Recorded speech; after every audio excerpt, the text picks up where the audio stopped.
পেঁপে সকলের জন্যই খুব উপকারী সবজি। পেঁপের নিরামিষ রেসিপিটা সকলেরই খুব ভালো লাগবে আশা করি।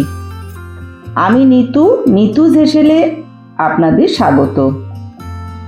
আজকের রেসিপি মটর ডালের সাথে পেঁপের সবজি। পুরো ভিডিও দেখে চ্যানেলটাকে সাবস্ক্রাইব করে দেবেন, লাইক কমেন্ট শেয়ার করতে ভুলবেন না। ছোট সাইজের একটা পেঁপে আর একটা আলু ডুমো করে কেটে নিলাম। 4 চামচ ভেজানো মটর ডাল, ডালটা আমি 3-4 ঘন্টা আগে ভিজিয়ে রেখেছিলাম। আদা বাটা, জিরে গুঁড়ো, হলুদ,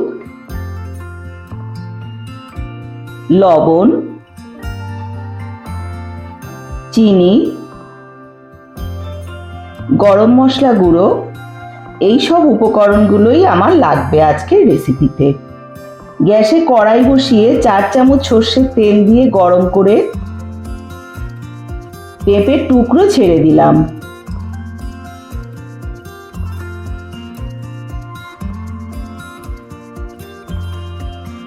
অল্প লবণ দিয়ে ভেজে নিতে হবে।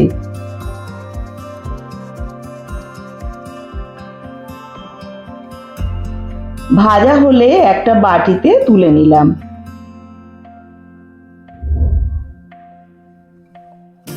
একই তেলে আলুর টুকরোগুলো অল্প লবণ ছিটিয়ে ভেজে নেব।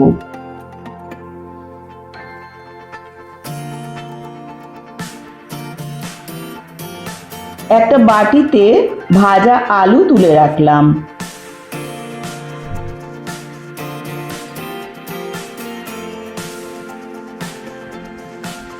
একই তেলে 1/2 চামচ গোটা জিরে ফোড়ন দিয়ে দিলাম।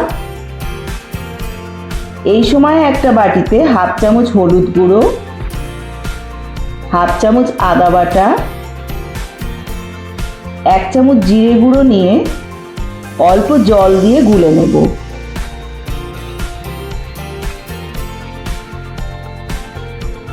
ফোড়ন থেকে সুন্দর গন্ধ ছাড়লে এই মশলার মিশ্রণটাকে ঢেলে দিয়ে ভালো করে কষে নেব। অলরেডি যারা আমার বন্ধু হয়ে আছেন এমনভাবেই তারা আমার পাশে থাকবেন। যারা এখনো বন্ধু হননি তারা আমার চ্যানেলটাকে সাবস্ক্রাইব করে বেল আইকন প্রেস করে দেবেন। নিত্য নতুন রেসিপি পেয়ে যাবেন সবার আগে।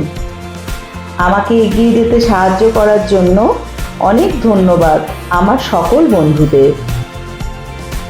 একটা কাঁচা লঙ্কা চিড়ে দিয়ে দিলাম।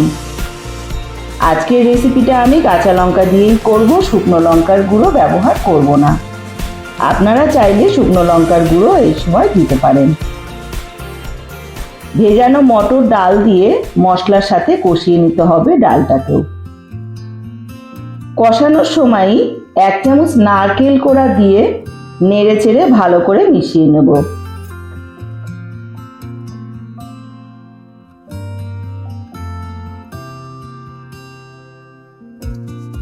এবারে ভেজে রাখা আলু, ভাজা পেঁপে দিয়ে সবকিছুকে ভালো করে একটু কষিয়ে নেব। পরিমাণ মতো গরম জল দিয়ে দিলাম। স্বাদ অনুযায়ী লবণ দিয়ে 5 মিনিট ফুটিয়ে সিদ্ধ করে নিতে হবে। ভালো করে সিদ্ধ হয়ে গেলে 1 চামচ চিনি দিতে হবে। 1/2 চামচ গরম মশলা দিয়ে ফুটিয়ে ঝোল মাখা মাখা করে নেব। দেখুন ডাল কিন্তু সিদ্ধ হয়ে গেছে কিন্তু গলেনি। ডালটা একদম গলে গেলে কিন্তু স্বাদে অতটা ভালো লাগবে না। একটা প্লেটে নামিয়ে নেব। গরম ভাতের সঙ্গে কিংবা রুটির সাথে দারুণ লাগবে।